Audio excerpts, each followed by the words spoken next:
በስመ አብ ወወልድ ወመንፈስ ቅዱስ አሐዱ አምላክ።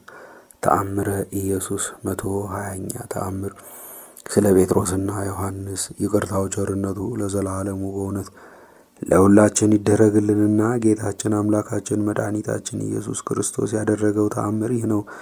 በዚያም ወራት ጴጥሮስና ዮሐንስ በ9 ሰዓት ወደ ቤተ መቅደስ ወጡ። በዚያም ከእናቱ ማኅፀን ጀምሮ አንካሳ የሆነ አንድ ሰው ነበርና እርሱ ወደ ቤተ መቅደስ ከሚገቡት ሰዎች ምጽዋት ይለምን ዘንድ ዘመዶቹ ተሸክመው እየወሰዱ ኦርያ በምትባል ቤተ መቅደስ ደጅ ያስቀምጡት ነበረ። ያም እግረ ሽባ ሰው ጴጥሮስና ዮሐንስ ወደ ቤተ መቅደስ ሲገቡ አይቶ ምጽዋት እንዲሰጡት ለመናቸው። ቅዱስ ጴጥሮስም ከዮሐንስ ጋር ቆሞ ወደ እኛ ተመልከት አለው። አንካሳውም የወርቅ ወይም የብር ምጽዋት ይሰጡት መስሎት ወደ እነሱ ዞሮ ተመለከተ። ቅዱስ ጴጥሮስም ወርቅና ብር በእኔ ዘንድ አይገኝም፣ ነገር ግን በእኔ ዘንድ ያለውን እሰጥሃለሁ ብሎ በጌታዬና በአምላኬ በናዝሬቱ በኢየሱስ ክርስቶስ ስም ተነሳና ሂድ ካለ በኋላ በቀኝ እጁ ይዞ አስነሳው። ከዚያም እግሩ ጸንቶለት ወገቡ ቀንቶለት ተነስቶ ጴጥሮስና ዮሐንስ የተራመዱትን እየተራመደ በመሄድ ከቤተ መቅደስ ገብቶ ከዚህ ያደረስከኝ ከደዌ የፈወስከኝ ብሎ እግዚአብሔርን አመሰገነ።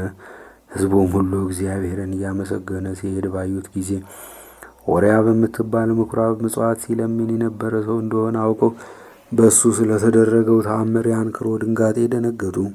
ከዚያም ጴጥሮስ ቀኝ እጁን ዮሐንስ ግራ እጁን ይዘውት ወደ ቤተ መቅደስ ሲገቡ ያዩ ሰዎች ሁሉ በዚያ የሶሎሞን ወለል ከሚባለው ተሰበሰቡ። ቅዱስ ጴጥሮስም የሕዝቡን በዚያ መሰብሰብ በተመለከተ ጊዜ እናንተ የእስራኤል ወገኖች በዚህ ስለምን ትደነቃላችሁ?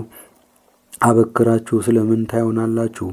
እኛ በኃይላችንና በስልጣናችን ይህን ሰው በእግሩ እንዲሄድ እንዳደረግነው ለምን ትገምታላችሁ?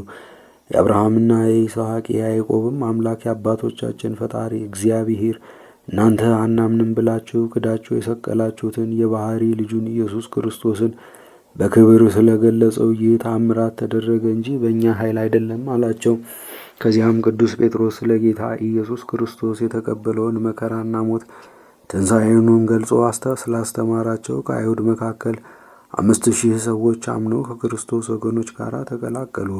እንዲሁም በጴጥሮስና በዮሐንስ አድሮ ይህን ልዩ ተአምር ያደረገ ጌታችን ኢየሱስ ክርስቶስ እኛን አገልጋዮቹን ከቅዱሳን ጋር ይደምረን፣ ሕይወትን ያድለን፣ በቸርነቱም ብዛት ይጠብቀን። ይቅርታው ቸርነቱ ለዘላለሙ በእውነት ለሁላችን ይደረግልን፣ አሜን።